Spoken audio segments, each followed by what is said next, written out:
Chapter 34. The complex radiated emotion. Everyone was in high gear, waiting for Tom's arrival. Dr. Meyer Brandis lit the fuse first thing in the morning when she accompanied Daniel on his rounds. She spoke to him and the Wolf Boys before they left for their run. She told them Director Granger was coming to the complex. They could guarantee an on-site inspection the moment he arrived. She didn't want him disappointed. It was his first visit. They were to cut their run short, GI their quarters, and be ready for her pre-inspection after breakfast. Lieutenant Colonel Ryan told the Marines and the resident soldiers' quarters the same thing. The Wolf Boys and the Marines took most of the morning to comply. Adam leaned against his door jamb most of the time.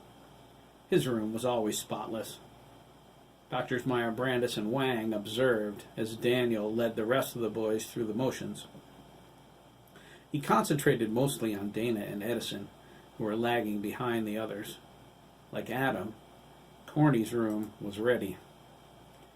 He assisted Mitchell in some last-minute tidying up.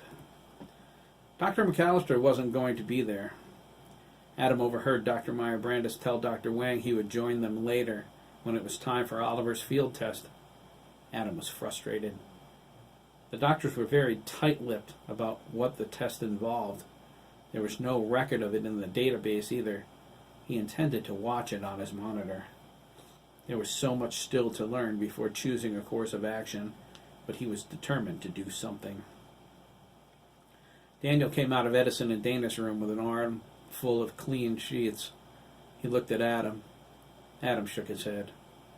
"No," Daniel said. "I wouldn't think you'd need them, Fields. You're a good soldier." "Thank you, sir," Adam replied. "I'm ready." "What about you, McCall?" Daniel asked, seeing Corny stick his head out of Mitchell's door. "I'll take some, sir," he said. "Mitchell hasn't changed his sheets in a month." "I have too," Mitchell objected from inside of his room. Corny took the sheets from Daniel. He whispered, "Then he must have been sweating like crazy last night, sir. His room reeks." Dr. Meyer Brandis and Dr. Wang looked at each other. Adam was the only one who caught the action. "Side effect of the new program?" Dr. Wang whispered. Dr. Meyer Brandis discreetly nodded. Daniel sniffed into Mitchell's doorway. "I don't smell anything," he said. "Be glad," Corny said, throwing the sheets to Mitchell. "He's got some horrific BO." "I do not," Mitchell objected. "You do too," all 5 boys yelled. "Keep it professional, gentlemen," Daniel said. He looked at the doctors and shrugged. "They're pumped up today."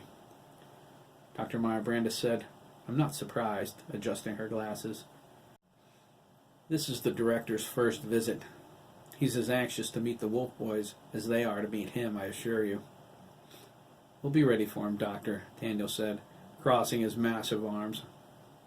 "I know you will, Daniel. You're a tremendous asset to our team." "Team?" Adam thought. "I doubt she knows the meaning of the word." He cocked his head and stepped into the hall, listening. 10 seconds later, Mitchell and Corny heard it too. Then Kelly. He peeked out of his room and nodded at Adam, his hand wrapped in a large cast. It would come off in just a few hours. The Wolf Boys healed quickly. Adam was the only one of them who knew why. Edison and Dana were the last to join them.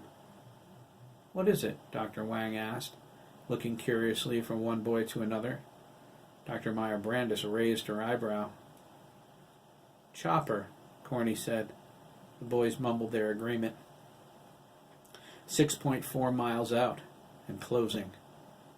"Amazing," Dr. Meyer Brandis remarked. "Indeed," Dr. Wang agreed. "A reassessment of the boys' hearing is in order." "Okay, troops," Daniel ordered. "Let's get this show on the road." He clapped his hands.